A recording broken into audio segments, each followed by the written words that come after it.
My family disowned me after I refused to follow tradition. Years later, they came crawling back. I said, too little, too late. Steed, my mother used to say, her voice like warm honey over stone, our family has always been about tradition. We don't just live for ourselves. We live for everyone who came before us. This was her refrain, her mantra, as if by repeating it enough, it would make me believe it too. Our family was the kind that anchored itself on its past. We'd been in the same patch of Lancaster, Pennsylvania, since the 1800s, each generation building upon the legacy of the last. There was pride in that, sure, and I respected it. But it felt like a weight around my neck, one that got heavier each year. My dad, Bartholomew, Bart to everyone else, was a stern, quiet man with hands thickened from years of sanding, polishing, and lifting the heavy antiques he sold in our shop, modern relics. He'd taken over the business from his father and, well, it was assumed I would too.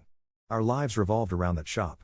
Its cramped aisles, piled high with furniture from different eras, pieces that had their own stories before they reached our store. It was the sort of place where you'd find a 200-year-old desk or a chipped Victorian vanity with drawers that creaked.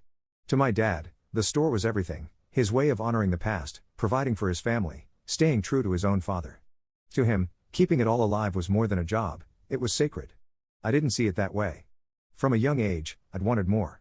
I wanted to see the world beyond Lancaster, to make a name for myself, not be known as Bart's kid who'd take over one day. But in our family, the idea of walking away from the life built for you was unfathomable. Things came to a head on my 21st birthday. I was finishing up a set at a small local bar with a band I'd been gigging with on weekends. I still remember the rush I felt that night, the audience clapping and cheering, a handful of locals who knew me and a few strangers who didn't. Afterward, as I was packing up my guitar, I saw my father waiting by the door. He'd never come to one of my shows, and honestly, I didn't even know he knew where I played. His face was shadowed, unreadable. Steed, he began, the formality setting off alarms in my mind. We need to talk. That talk happened in the quiet, dim-lit parlor of our family home.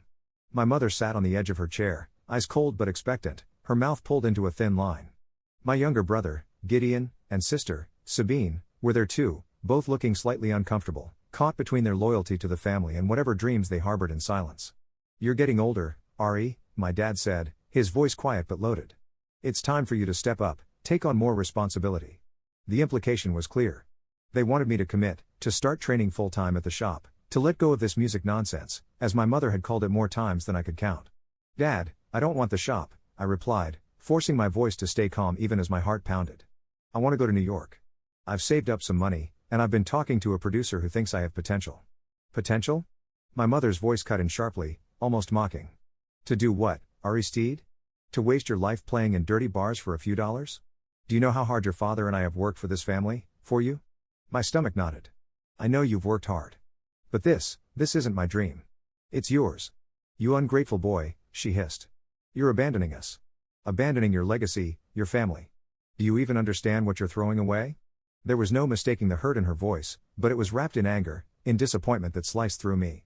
They saw my choice as a betrayal, as if by wanting a different life, I was rejecting them. I looked around the room, at Sabine's wide, worried eyes, at Gideon who looked like he wanted to sink into the floor. My father stood up then, and I felt the weight of his gaze, heavy, unyielding. If you walk out of this house, Steed, don't come back, he said, his tone chilling in its finality.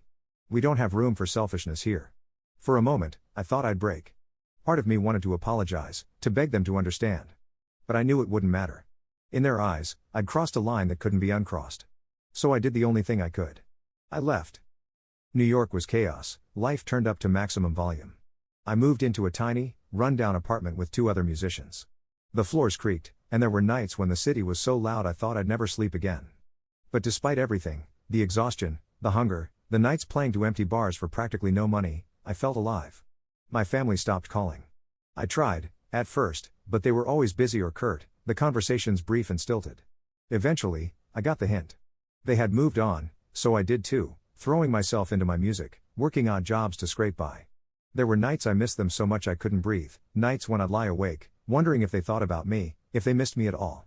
But they'd made their choice, and I had made mine. Months turned into years. I found my rhythm, even landed a spot with a small recording label. I had friends who were like family, people who understood me, who didn't see my dreams as a betrayal. Life wasn't easy, but it was mine. Then, one evening, 5 years after I'd left Lancaster, I got a call from an old family friend, Lenora. Lenora was a fixture in our community, the kind of person who knew everyone and everything. I hadn't spoken to her in years, but hearing her voice felt like a doorway into my old life cracking open. "Ari," she said, her tone cautious. "It's your father. He's very sick." I could tell from her voice that it was serious. "Cancer. And not the kind you can beat with a few rounds of chemo." Lenora hesitated, then added, They're struggling. I thought you'd want to know." I didn't know what to say. A part of me felt an overwhelming urge to go back, to rush to his side, to make things right. But another part of me, the part that remembered the cold finality in my father's voice that night, held back. Why now? Why did I suddenly matter now, when they'd thrown me aside years ago? In the end, I decided to go. When I arrived in Lancaster, the town felt smaller, suffocating. The air was thick with nostalgia, laced with a bitterness I hadn't expected. I walked into the house, half expecting to feel that old, familiar warmth. But everything felt different. My mother greeted me at the door, her face drawn, her once vibrant eyes dulled. She looked at me with an expression that was almost wary, as if unsure if I'd really come. "Ari," she said, her voice barely above a whisper. "Thank you for coming." She reached out as if to hug me, but stopped short. The moment passed in awkward silence.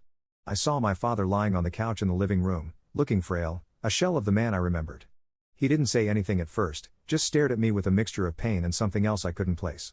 Finally, he spoke, his voice thin and trembling.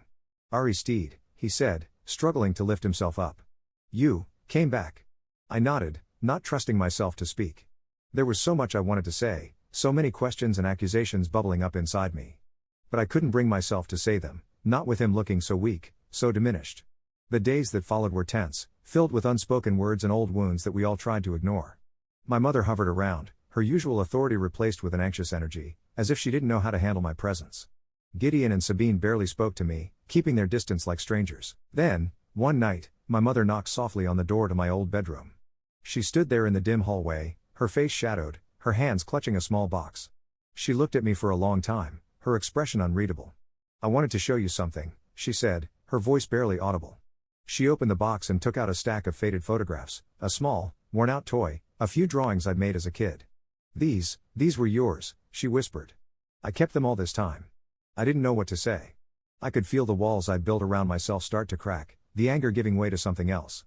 But I also felt the weight of everything that had been left unsaid, the years of silence and distance that couldn't be erased by a box of memories. "Why now, Mom?" I asked, my voice choked. "Why does any of this matter now?" She looked down, her hands trembling. Because maybe we were wrong, Ari. Maybe we should have fought harder to keep you. I thought we were teaching you loyalty, but I see now that we pushed you away." Her words hung in the air, heavy and fragile. I felt a strange mixture of relief and sorrow, as if I'd been waiting to hear those words for years but couldn't find it in myself to fully believe them. In the days that followed, my mother tried to bridge the gap, but the scars ran deep. We were all trying to repair something that might already be broken beyond fixing. The days I spent back home were strange, shadowed by a mix of memories, guilt, and old, unresolved anger. My father's health was deteriorating fast, and I couldn't bring myself to feel sorry for him. Instead, I felt an odd numbness. They were all leaning on me now, this family that had cut me off when I needed them most. But I'd learned to survive without them. Their sudden reliance on me felt like a hollow gesture, a last-minute plea for forgiveness they hadn't earned. As I looked around the house, I saw the remnants of what had once been my life. The rooms hadn't changed, everything was preserved, down to the old furniture, knickknacks, and dusty antiques cluttering every corner. In a way, it was like stepping back in time, to a place I no longer belonged. Late one night, I was rummaging through the office at Modern Relics, sorting through some old paperwork I'd been asked to help organize, when I came across something odd, a loan document. And not just one. There were stacks of them. It seemed my father had been taking loans against the shop for years, probably trying to keep up appearances and maintain the business when it was losing money hand over fist. I went through the documents and realized he had borrowed nearly the full value of the property. My father hadn't just been trying to hold on to his legacy, he'd been drowning in it. With the way things were structured, the shop was on the brink of financial ruin. Once he was gone, all the responsibility, and the debt, would fall to my mother and, by extension, me. I finally confronted her about it. She sat across from me in the dimly lit kitchen, her hands folded tightly, refusing to meet my gaze. "It was his choice, Ari," she said in a low voice. "He couldn't bear the thought of letting go, of admitting that we couldn't keep it up without you." She paused, then looked at me, her eyes desperate. "We were hoping you'd come back. That you'd be able to take over, and..." "Take over?" I scoffed. "You disowned me for trying to live my life. And now, after all this, you want me to come back and clean up your mess?" Her face twisted, caught between anger and shame. "Your father was proud, Ari. We all were. We believed in the store. We believed in tradition. Tradition? I snapped, my voice rising. You destroyed our family over this shop. You threw me away like I was nothing because I wanted something different. And now, when you're desperate, you expect me to save you. She didn't respond. There was nothing left to say. That night, I lay in my childhood bed, seething. I realized they hadn't really cared about me. They'd cared about what I represented, the heir to the family business, the one to carry on the legacy. To them, I wasn't a person, I was a cog in their carefully constructed machine. And when I didn't fit, they discarded me. It was time for payback. The next morning, I went to Modern Relics with a plan. I began taking stock of the inventory, making notes, and pretending to be invested in helping restore the business. My mother looked relieved, maybe even hopeful. Gideon and Sabine stayed out of my way, sensing the tension in the air, but they were all too happy to let me take on the burden. Over the next few weeks, I took a deeper look into the business records. I met with my father's banker, and the picture became crystal clear. Modern Relics was on the brink of bankruptcy, and with my father gone, all that debt would fall onto my mother and, by extension, me. She assumed I'd step in and rescue the family business. Instead, I did the opposite. In the dead of night, I carefully documented everything, the loans, the debts, the value of the antiques, and every asset under Modern Relics. Then, using a clause in the business's ownership documents, I arranged a quick sale deal with an antique chain I knew through my contacts in New York. I negotiated a deal that would pay off the outstanding debt but leave almost nothing for my family to keep. When I broke the news to my mother, her face went pale. What do you mean you sold the store? She stammered, voice barely a whisper. You had no right. Actually, I had every right, I replied calmly, my voice steady. Remember that clause Dad wrote in about the oldest child's rights to the business? Guess he thought I'd come crawling back to save it. Well, here I am. But, we're a family, Ari, she pleaded, her eyes widening in desperation. You can't just sell off everything your father and I built. You can't do this to us. Funny, Mom, I said, leaning in. You and Dad didn't seem to care much about family when you disowned me, did you? For once, she had nothing to say. The sale went through within days.